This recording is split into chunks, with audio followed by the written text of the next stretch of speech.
अभी स्टार्ट करेंगे आज हैलोजन एलिमेंट्स को। हैलोजन एलिमेंट हम लोग कहते हैं 17वें वर्ग के तत्वों को। 17वें वर्ग में कुछ विशेष तत्व आते हैं जैसे फ्लोरीन, क्लोरीन, ब्रोमीन, आयोडीन, एस्टेटिन। सबका नाम तकरीबन एक ही प्रकार का है, लास्ट में ईन। Fluorine, chlorine, bromine, iodine, astatine. ऐसे एलिमेंट्स को हम एक और नाम से जानते हैं हैलोजन एलिमेंट। मैंने लिख भी रखा है, 17वें वर्ग के तत्वों को पढ़ेंगे। कहता है फ्लोरीन, क्लोरीन, ब्रोमीन, आयोडीन और एस्टेटिन आदि जो तत्व हैं इसको आवर्त सारणी के 17वें वर्ग में रखा गया है। इसे 17वें वर्ग के तत्व भी कहते हैं। और बेटा इसका एक और नाम है, क्या नाम है? इसको कहते हैं फ्लोरीन परिवार के तत्व।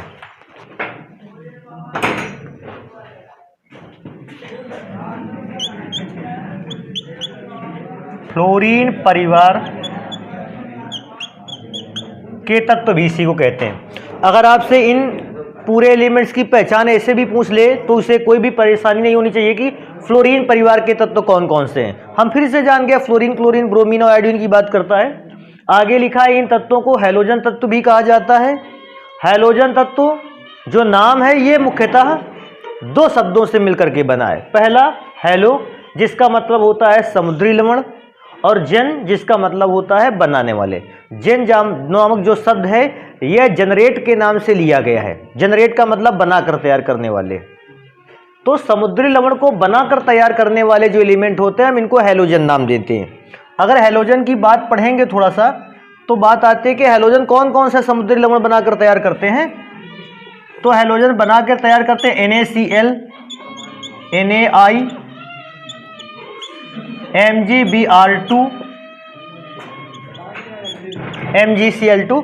इस प्रकार के बहुत सारे लवण हैं जो समुद्र में पाए जाते हैं और आप इसको सभी को देखोगे ClIBr के द्वारा ही ये बनाए जा रहे हैं। हैलोजन एलिमेंट्स के द्वारा ही बनाए जाते हैं, इसलिए मैंने उनका नाम हैलोजन रखा। अब हैलोजन परिवार के एलिमेंट्स से कुछ विशेष गुणों को पढ़ते हैं। जैसे सबसे पहले हम पढ़ते हैं इलेक्ट्रॉनिक विन्यास, क्योंकि कहते हैं अगर किसी भी तत्व का इलेक्ट्रॉनिक विन्यास आपको अच्छा आता है आप उसके कई गुणों को पहचान सकते हैं। इलेक्ट्रॉनिक विन्यास, इलेक्ट्रॉनिक विन्यास में सबसे पहले हम स्टार्ट करेंगे फ्लोरीन का। इसके बाद आता है दूसरा एलिमेंट क्लोरीन, ब्रोमीन, आयोडीन और एस्टेटिन। फ्लोरीन का परमाणु क्रमांक 9, उसमें 8 जोड़ दिया अगर अगला तो परमाणु क्रमांक 17। अब 17 के बाद नेक्स्ट एलिमेंट को पता करने के लिए 17 के बाद 18 जोड़ना पड़ेगा, 35। और 35 और 18 होता है 53। 53 और बेटा 32 होता है 53 और 32 होता है 85। तो इस प्रकार से अगर मैं देखता हूं हैलोजन एलिमेंट के परमाणु क्रमांक होते हैं। अब इनके इलेक्ट्रॉनिक विन्यास अगर स्टार्ट करें, देखो फ्लोरीन का इलेक्ट्रॉनिक विन्यास करोगे 1s2 2s2 2p5 2 2 4 और 5 9। बेटा क्लोरीन का स्टार्ट करोगे तो 1s2 2s2 2p6 3s2 3p5। मैं क्या देखता हूं, पहले वाले एलिमेंट का इलेक्ट्रॉनिक विन्यास 2s2 2p5 तक गया, अगले वाले का 3s2 3p5 तक गया, और इसको आगे ले जाने की कोशिश करेंगे तो अगला जाएगा 4s2 और 4p5 तक।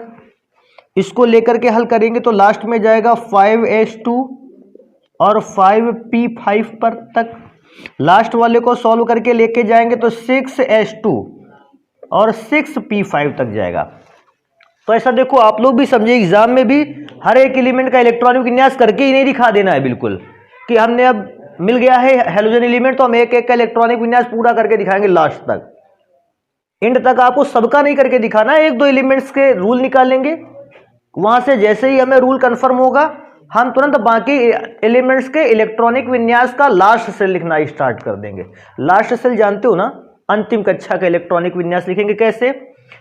ये पहली कक्षा थी, दूसरी कक्षा में क्या था 2s2 2p5, तो लास्ट तो दूसरी कक्षा हो गई 2s2 2p5। इसमें पहली और दूसरी कक्षा के बाद ये लास्ट की तीसरी कक्षा रही 3s2 3p5। अब जैसे मुझे यहाँ से रूल थोड़ा सा मिला, हम समझ गए कि अब देखो अगले वाले का लास्ट कक्षा का इलेक्ट्रॉनिक विन्यास का क्या होगा 4s2 4p5। इसके बाद वाले का क्या होगा 5s2 5p5। इसके बाद वाले का 6s2 6p5 हो जाएगा। तो सब पूरे इसका बीच वाला इलेक्ट्रॉनिक विन्यास करके नहीं दिखाना बेटा, क्योंकि 6p5 तक चलने के लिए आपको बहुत सारे उपकोष पार करने होंगे और उतने उपकोष पार करने में बहुत सारा समय लग जाता है, तो हमें मेनली देखने होते हैं रिजल्ट। अभी इसी इलेक्ट्रॉनिक विन्यास से अगर मैं सबसे पहले बनाना चाहूं तो हम बना सकते हैं समस्त परमाणुओं के आकार। कैसे आकार कंफर्म करते हैं इसको, फ्लोरीन में से इलेक्ट्रॉनिक विन्यास 2 कक्षाओं तक गया था। अगर फ्लोरीन का इलेक्ट्रॉनिक विन्यास 2 क्लासेस तक गया है, तो अगर हम फ्लोरीन के एटम को बनाने की कोशिश करेंगे तो फ्लोरीन का ये बेटा नाभिक पॉजिटिव चार्ज के साथ, नाभिक के चारों ओर 2 कक्षाएं। वैसे तो ये मुझे क्लास पूरी गोल बनानी चाहिए, लेकिन जगह भी ज़्यादा नहीं, इसलिए मैं एक ही ओर के लिए बनाता हूँ क्लासें। इसका बेटा बनाएंगे तो तीसरी कक्षा तक गया इलेक्ट्रॉनिक विन्यास, न्यूक्लियस हो गया क्लोरीन के और बेटा 3 सेल्स।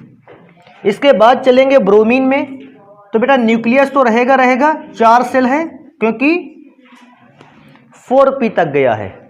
5 वाले को अगर सॉल्व करने की कोशिश करेंगे तो न्यूक्लियस 5 कक्षाएं, दूसरी तीसरी चौथी और 5वीं। 6वें को देखेंगे तो न्यूक्लियस 1 2 3 4 5 और 6 क्लासेस बनेंगी। मैं क्या सोचता हूं, इसमें नाभिक के चारों ओर 2 कक्षाएं, इसमें नाभिक के चारों ओर 3 4 5 और ये 6। मैंने नाभिक के चारों ओर सेल्स बना ली ताकि अभी इसका यूज आएगा। अभी एक और चीज देखेंगे, कभी कभी पूछता है हैलोजन तत्वों का सामान्य इलेक्ट्रॉनिक विन्यास क्या होता है। इधर पर लिखते हैं सामान्य इलेक्ट्रॉनिक विन्यास। सामान्य इलेक्ट्रॉनिक विन्यास में देखो कैसे रख सकते हैं, इसका थोड़ा सा अपने पास दिमाग यूज करना पड़ेगा। यहाँ 2s2 2p5 पे खत्म हुआ, इधर 3s2 3p5 पे खत्म हुआ। अब सामान्य लिखने का मतलब है 3 या 4 का तो यूज कर नहीं सकते, यूज किसका कर सकते हैं n का। तो मैंने इसी लास्ट वाली सेल को देखते हुए सामान्य इलेक्ट्रॉनिक विन्यास बताया NH2 और बेटा NP5। तो जब भी कोई व्यक्ति हमसे ऐसा पूछ लेता है कि हैलोजन परिवार के एलिमेंट्स का सामान्य इलेक्ट्रॉनिक विन्यास क्या होता है, सारे इलेक्ट्रॉनिक विन्यास छूट जाते हैं और केवल इस इलेक्ट्रॉनिक विन्यास को आपको लिख कर आना होता है NH2 NP5। तो इस बात को विशेष ध्यान रखें NH2 NP5 को कि यह सामान्य इलेक्ट्रॉनिक विन्यास है हैलोजन फैमिली का। अब ये तो हैलोजन फैमिली के इलेक्ट्रॉनिक विन्यास हो गए।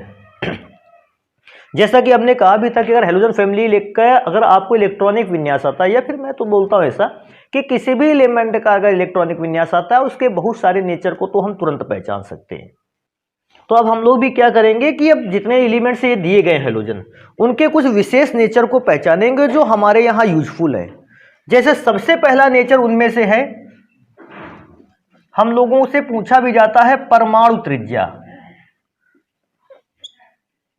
परमाणु त्रिज्या, अब परमाणु त्रिज्या मैंने हेडिंग तो डाल दी है, लेकिन परमाणु त्रिज्या को ही कहते हैं परमाणु आकार, परमाणु आयतन।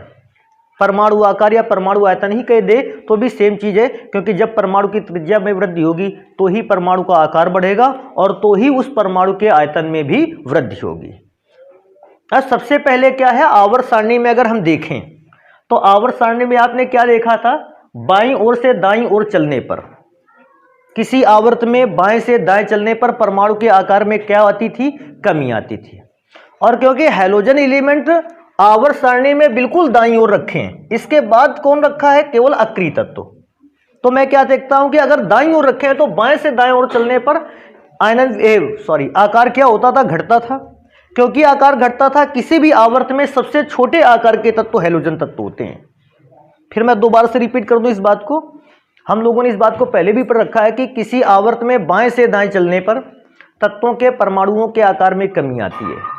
अब क्योंकि हैलोजन एलिमेंट बिल्कुल राइट में रखे हैं, दाईं ओर रखे हैं, तो बाएं से दाएं चलने पर परमाणु में कमी आ रही थी, तो हैलोजन तत्वों के परमाणुओं के आकार सबसे कैसे होंगे, छोटे होंगे।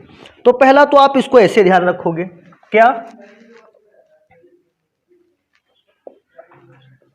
हैलोजन परिवार के तत्वों के परमाणुओं के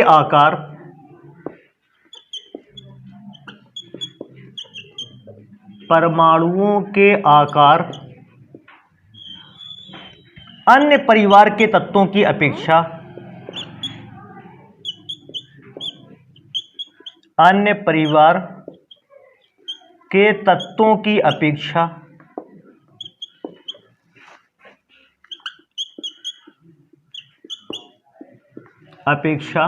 छोटे होते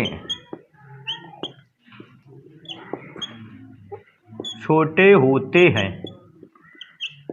कभी कभी क्या होता है, यहीं से बात खत्म नहीं होती, पूछ लेता है क्यों छोटे होते हैं, आखिर क्यों, क्या ऐसा हुआ कि आखिरी में शुरुआत में आकार बड़े थे, लेकिन जैसे आप आवर्त सारणी में दाईं ओर चलते गए परमाणुओं के आकार छोटे होते चले गए, क्या रीजन रहा? तो बेटा उसका रीजन रहा क्योंकि जब भी आप बाएं से दाएं चलते हैं परमाणुओं के नाभिकीय आवेश क्या होता है, बढ़ता है। अगर परमाणु का देखो, सोचो, ये परमाणु का नाभिक है, ये उसके चारों ओर बनी सेल है।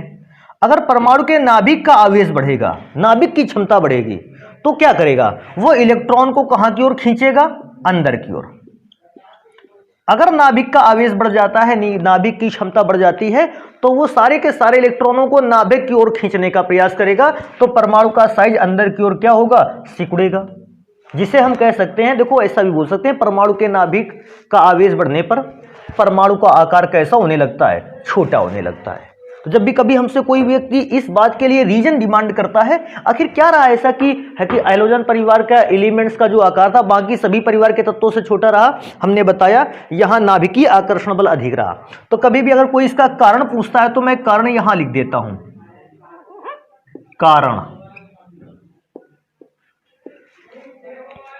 कारण लिखेंगे क्योंकि हैलोजन परिवार के तत्वों के लिए नाभिकीय आकर्षण बल अधिक होता है। नाभिकीय आकर्षण बल का अधिक होना।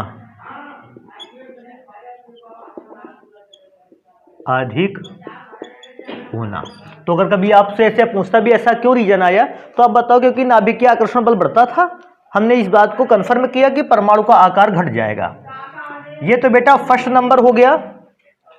सेकंड नंबर एक और देखेंगे, वो तो हो गई आवर्त की बात। वर्ग की बात करें, देखो ये वर्ग के एलिमेंट लिखे हैं, 17वें वर्ग के सारे एलिमेंट लिखे हैं। कहता है वर्ग में ऊपर से नीचे की ओर आने पर तत्वों के परमाणुओं का आकार क्या होता है।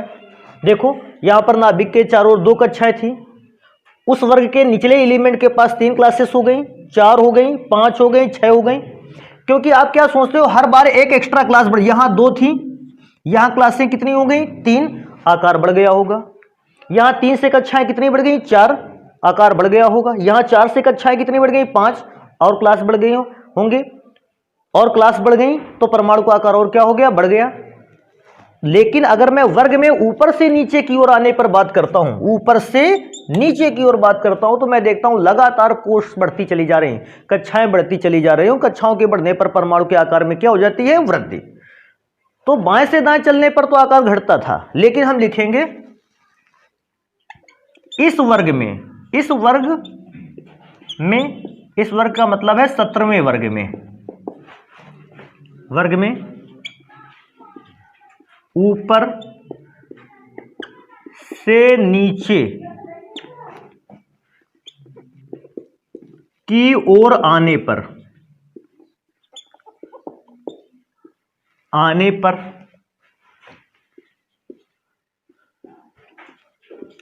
परमाणुओं में अतिरिक्त कक्षा बढ़ती चली जाती है।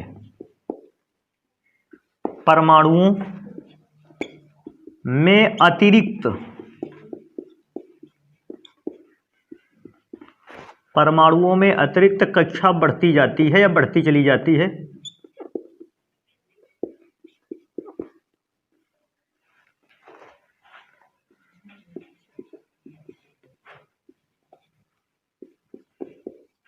बढ़ती चली जाती है, अतः ऊपर से नीचे आने पर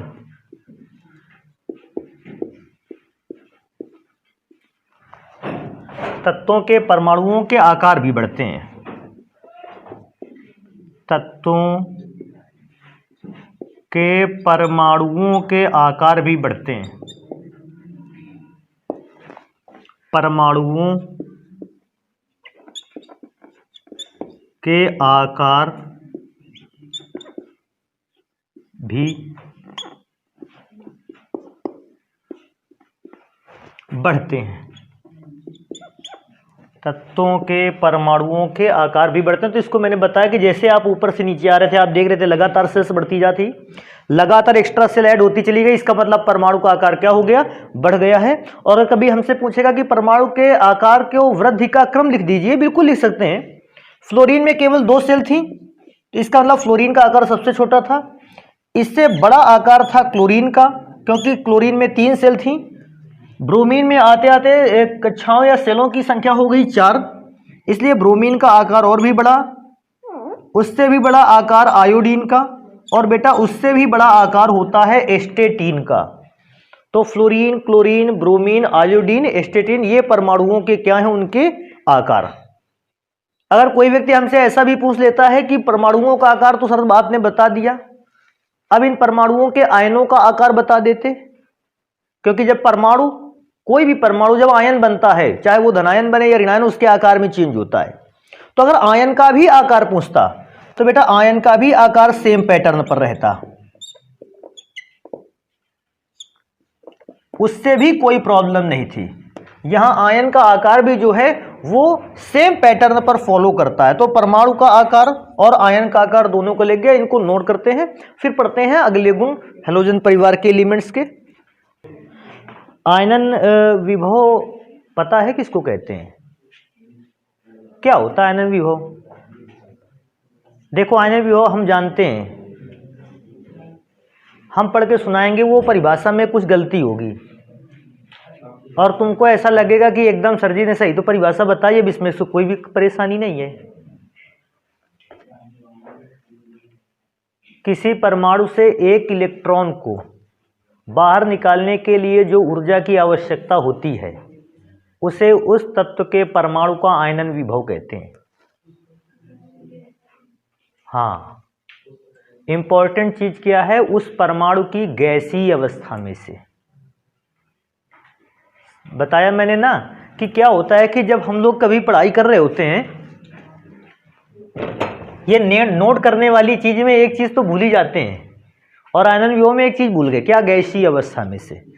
किसी भी तत्व के परमाणु का आयनन विभव तभी निकाला जा सकता है जब तत्व का वह परमाणु गैसीय अवस्था में हो। अभी हम बात करेंगे क्लोरीन का, तो निकल आएगा, बिकॉज क्लोरीन गैसेस एटम है, निकाल देंगे आप। लेकिन सोडियम तो धातु है, ये तो गैस नहीं है, ये कौन सी अवस्था पर है? ठोस। तो अगर सोडियम का ठोस अवस्था में आयनन विभव निकालने की कोशिश करते हैं, ये गलत है। सोडियम का आयनन विभव निकालने के लिए सोडियम को सबसे पहले कौन सी अवस्था पर ले जाना होगा? गैसीय अवस्था पे। हम उसको ऐसे माहौल में गर्म करें जिससे वो ठोस से गैस भी बन जाए और इलेक्ट्रॉन को त्यागे भी ना। अब जब वो गैस की अवस्था में आ जाएगा, अब हम इस बात को देखेंगे कि इसको कितनी एनर्जी देकर हम इसके इलेक्ट्रॉन को परमाणु से बाहर कर सकते हैं। उस समय जो एनर्जी की आवश्यकता होगी उस गैसेस सोडियम एटम के लिए, इलेक्ट्रॉन को रिमूव करने के लिए, उस एनर्जी के अमाउंट को हम नाम देंगे आयनन विभव। तो आयनन विभव में एक मोस्ट इंपॉर्टेंट चीज क्या है कि किसी परमाणु की गैसीय अवस्था में से उससे एक इलेक्ट्रॉन को बाहर करने के लिए जितनी एनर्जी या जितनी ऊर्जा की आवश्यकता होती है, ऊर्जा की उस मात्रा को कहते हैं आयनन विभव। क्योंकि एक चीज तो बच्चों के दिमाग में बिल्कुल ही आ जानी चाहिए कि अगर किसी आवर्त में बाएं से दाएं तत्वों का अध्ययन करते हैं तो बाएं से दाएं चलने पर तत्वों के परमाणुओं के आकार लगातार क्या होते हैं? घटते हैं। ये मैं क्या बोलता हूं कि ये वो चीज नहीं है कि हम हर बार नई फैमिली को पढ़ा रहे हैं और नई फैमिली में फिर से यही चीज बताते चले जा रहे हैं। और एक चीज किसी आवर्त में तो आप नियम को जान गए, किसी वर्ग में नीचे से ऊपर से नीचे आने पर परमाणुओं के आकार में क्या होती है, वृद्धि होती है, यह भी उसको पता होना चाहिए।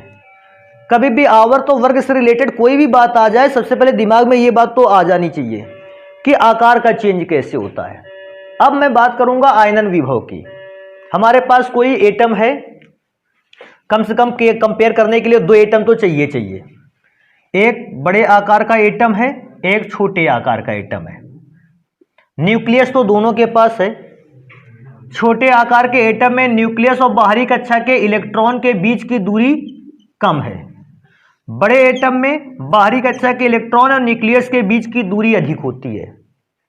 अभी आप जानते हो कि जब भी एटम में दो चार्ज पार्टिकल के बीच का डिस्टेंस बढ़ता है, दोनों के बीच लगने वाला अट्रैक्शन फोर्स कैसा हो जाता है, कम। यहां क्योंकि दोनों के बीच की दूरी कम है, छोटा एटम है तो दूरी कम, और क्योंकि दूरी कम है इन दोनों के मध्य अट्रैक्शन फोर्स कैसा है, अधिक है। अट्रैक्शन फोर्स क्योंकि कम है, मैंने सिंगल एरो से दिखाया। यहां अट्रैक्शन फोर्स अधिक है, मैंने डबल एरो से दिखाया। अभी ध्यान देने वाली बात है, अगर यहां पर अंदर की ओर अट्रैक्शन फोर्स अधिक है और इलेक्ट्रॉन हमें एनर्जी देकर कहां करना है, यहां से बाहर। यहां अंदर की ओर अट्रैक्शन फोर्स कम है, हमें यहां से भी इलेक्ट्रॉन को एनर्जी देकर बाहर करना है। इन दोनों को जितनी जितनी एनर्जी देनी पड़ेगी, इसको जितनी देनी पड़ेगी इसका आयनन विभव, इसको जितनी देनी पड़ेगी इसका आयनन विभव। आपको क्या लगता है, यहां अंदर की ओर अट्रैक्शन फोर्स बहुत अधिक है, तो इलेक्ट्रॉन को बाहर निकालने के लिए ऊर्जा भी कैसी चाहिए, बहुत अधिक। क्यों अधिक चाहिए, क्योंकि इलेक्ट्रॉन को बाहर ये निकालने के लिए अंदर इतनी तेज खींच रहा है, तो फिर इसको बाहर निकालने के लिए भी उतनी ही ज्यादा एनर्जी की आवश्यकता है।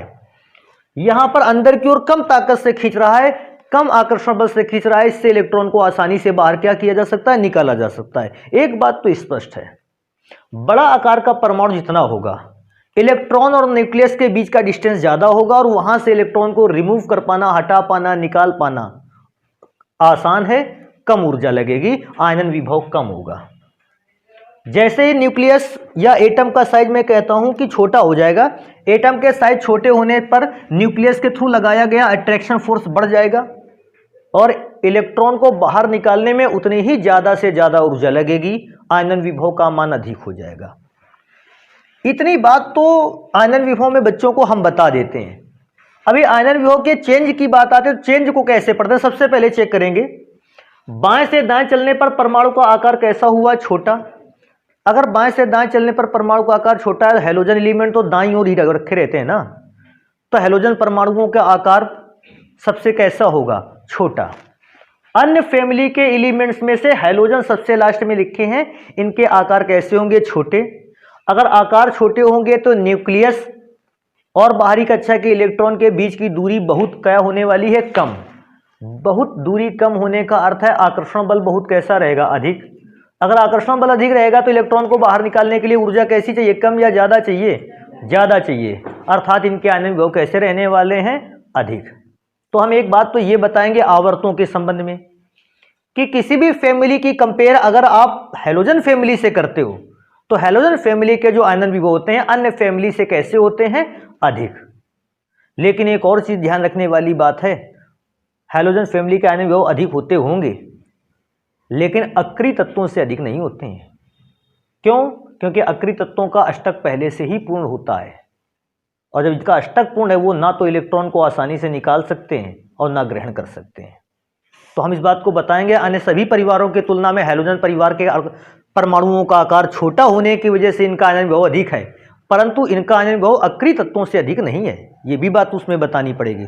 फिर हम चेक करेंगे कि हेलोजन एलिमेंट में खुद फ्लोरीन, क्लोरीन, ब्रोमीन, आयोडीन, एस्टेटीन, जैसे फ्लोरीन लिखा होगा ये क्लोरीन है, ये ब्रोमीन है, ये आयोडीन है और इसके बाद एस्टेटीन होगा। इनमें से आयनन विभव की बात करेंगे तो फ्लोरीन का आकार छोटा है, आयनन विभव अधिक। क्लोरीन का आकार थोड़ा सा बड़ा, आयनन विभव कम, आयनन विभव कम, आयनन विभव कम, और सबसे कम आयनन विभव होने वाला है एस्टेटीन का। तो ये सारी इंफॉर्मेशन हमको यहां लिखनी होगी।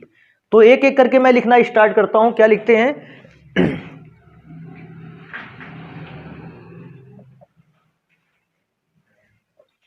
किसी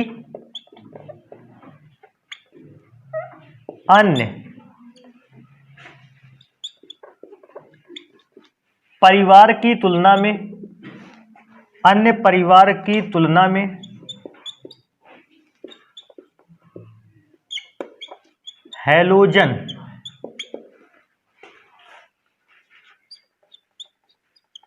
परमाणुओं का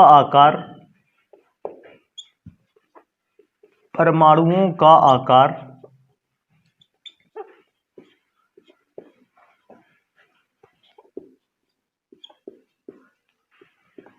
सबसे छोटा होता है, सबसे छोटा होता है।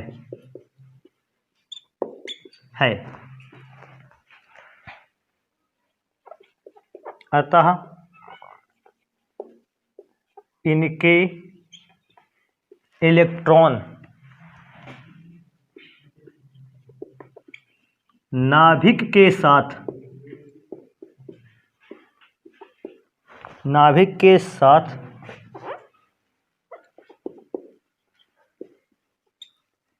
अधिक नाभिकीय आकर्षण बल द्वारा जुड़े होते हैं, अधिक नाभिकीय आकर्षण बल द्वारा जुड़े होते हैं।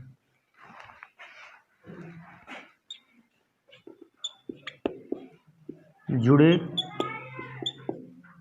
होते हैं जिनको गैसीय परमाणु से बाहर निकालने के लिए, जिनको गैसीय परमाणु से बाहर निकालने के लिए, परमाणु से बाहर निकालने के लिए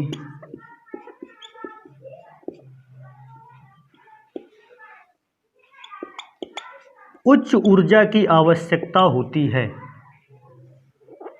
निकालने के लिए उच्च ऊर्जा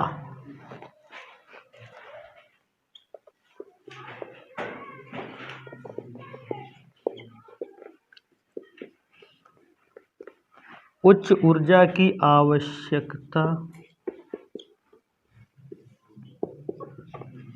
उच्च ऊर्जा की आवश्यकता होती है। अतः इनके आयनन विभव अन्य परिवारों की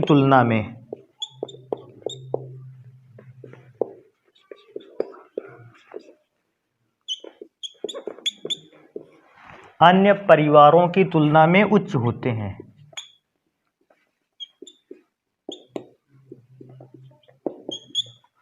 उच्च होते हैं। बस इसमें से ये वाली बात भी लिखनी पड़ेगी, अन्य लोग किससे उच्च नहीं होते हैं? अक्रिय परिवार के तत्वों से। तो मैं लिख दूंगा यहां पे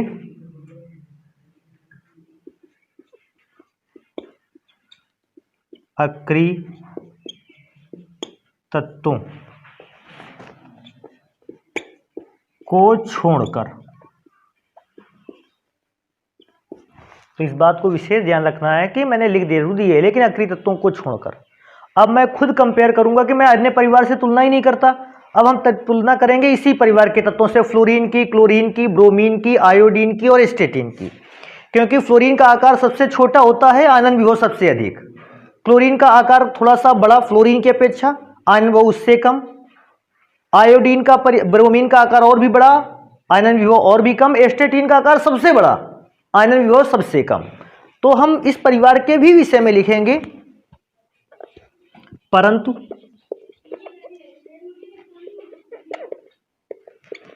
इस परिवार में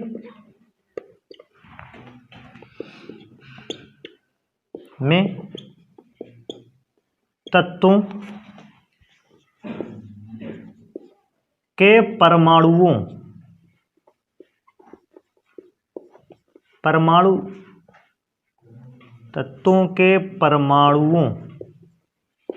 के आकार का क्रम निम्नलिखित है।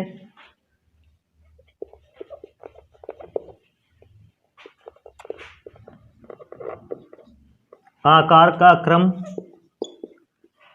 निम्नलिखित है।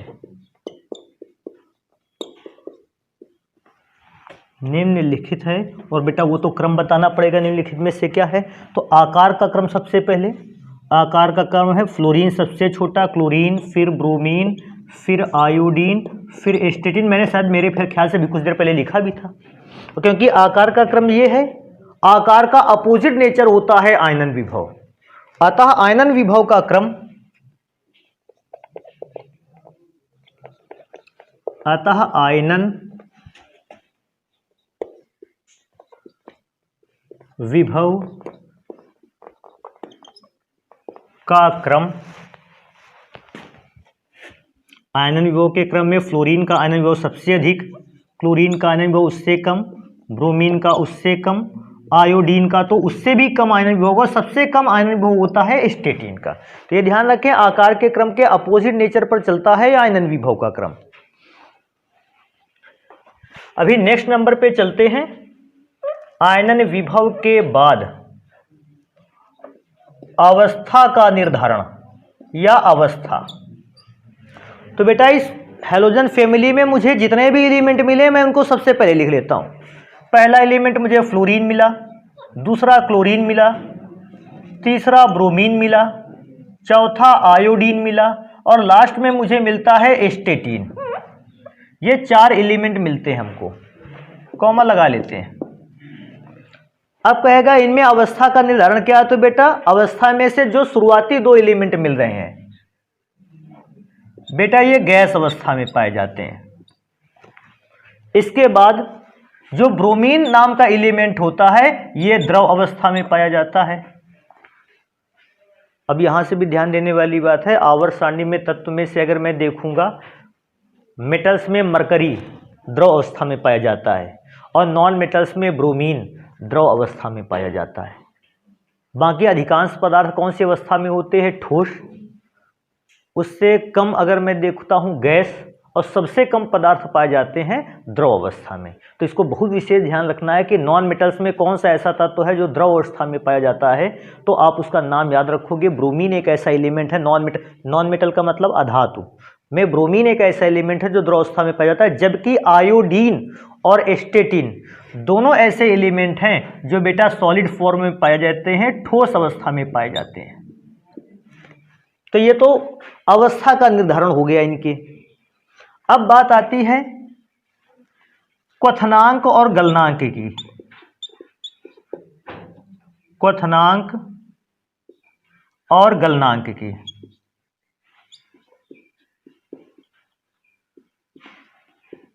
क्वथनांक और गलनांक की तो एक बात बेटा बिल्कुल स्पष्ट है। देखो क्वथनांक और गलनांक में मैटर करता है वांडर वाल्स फोर्स, और वांडर वाल्स फोर्स मैटर करता है इस बात पर कि मॉलिक्यूल के एटम, मॉलिक्यूल के सरफेस का एरिया क्या है। इसके क्वथनांक और गलनांक हम बताएं उसके पहले हम एक इंफॉर्मेशन देते हैं, शायद उससे बहुत बेटर समझ में आने वाला है। अगर हमारे पास 2 मॉलिक्यूल हैं और मैं केवल इस बात पर चर्चा करूं कि उन 2 मॉलिक्यूल्स में से कौन सा मॉलिक्यूल अच्छा वांडर वाल्स फोर्स जनरेट कर सकता है, क्रिएट कर सकता है, लगा सकता है, आरोपित कर सकता है, देखते हैं इसमें से।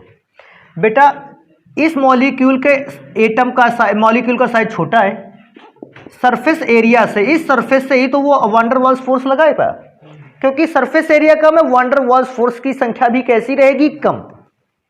इसका सरफेस एरिया बड़ा है, अगर ये सरफेस से वांडर वाल्स फोर्स अप्लाई करेगा तो बेटा क्योंकि इसकी सरफेस बड़ी है, वांडर वाल्स फोर्स भी कैसा अप्लाई होगा, अधिक होगा।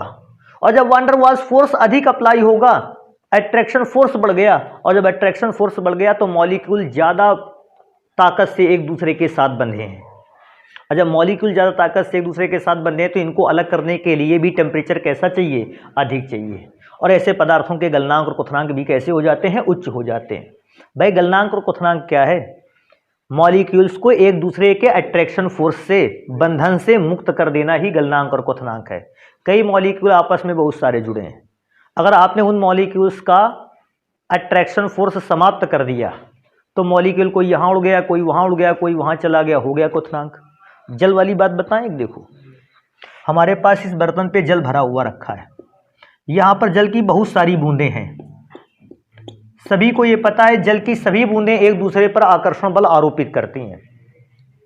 इस कारण से जल का कोई भी मॉलिक्यूल अपने से दूसरे पर आकर्षण बल लगता है, दूसरा इस पर लगाता है, तीसरा इस पर लगाता है, और कोई भी मॉलिक्यूल अपने सरफेस से बाहर नहीं जा पाता। लेकिन जैसे हम टेम्परेचर गर्म देते हैं, गर्म होता है, मॉलिक्यूल की एनर्जी बढ़ती है और वो मॉलिक्यूल अपने चारों ओर के मॉलिक्यूल से बनाए गए बॉन्ड को ब्रेक करता है। और जैसे ही चारों ओर के मॉलिक्यूल से बनाया बॉन्ड ब्रेक कर लिया, वाटर का वो मॉलिक्यूल कहां पहुंच गया? ऊपर।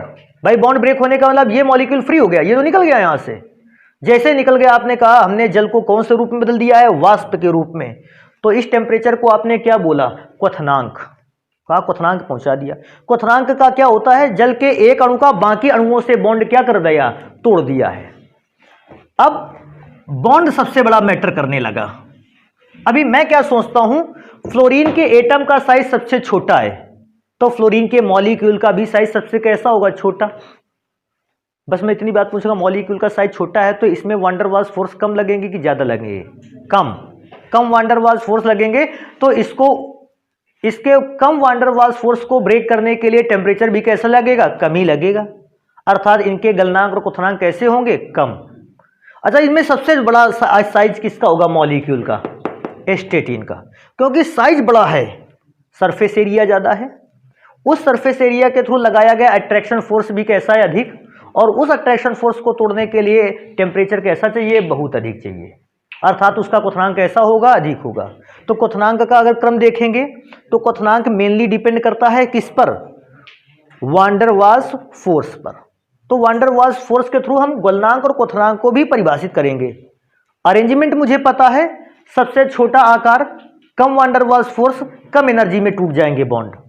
सबसे बड़ा आकार, सरफेस एरिया सबसे बड़ा, और अधिक से अधिक आपको टेम्परेचर देना पड़ेगा तो उस बड़े आकार के परमाणु के वान डेर वाल्स फोर्स टूट पाएंगे।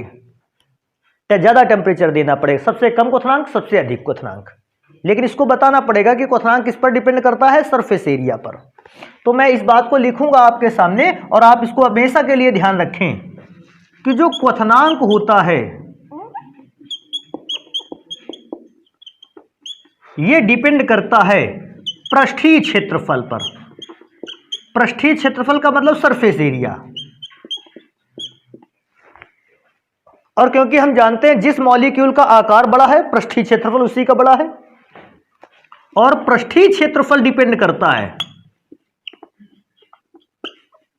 क्षेत्रफल डिपेंड करता है अणु या परमाणु के आकार पर।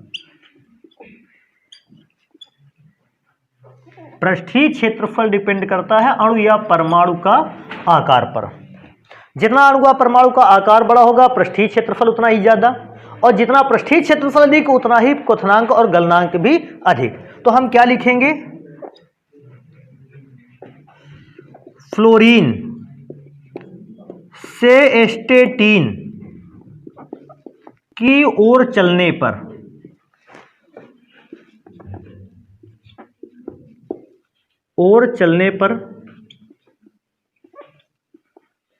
अणु के आकार में वृद्धि होती है। अणु के आकार में वृद्धि होती है। बेटा, अणु के आकार में वृद्धि का मतलब सरफेस एरिया बढ़ता है। अणु के आकार में वृद्धि होती है। इसका अर्थ क्या है? इसका अर्थ है वान डेर वाल्स फोर्स बढ़ते हैं, वान डेर वाल्स बल बढ़ता है,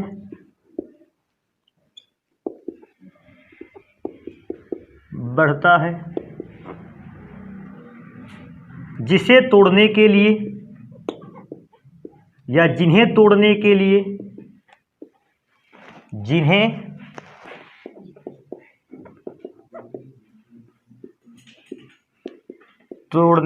लिए उच्च ऊर्जा की आवश्यकता होती है या उच्च ताप की आवश्यकता होती है। ऐसा लिख लेते हैं, उच्च ताप की आवश्यकता होती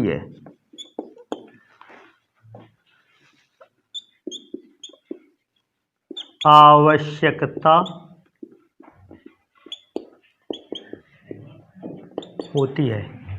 अतः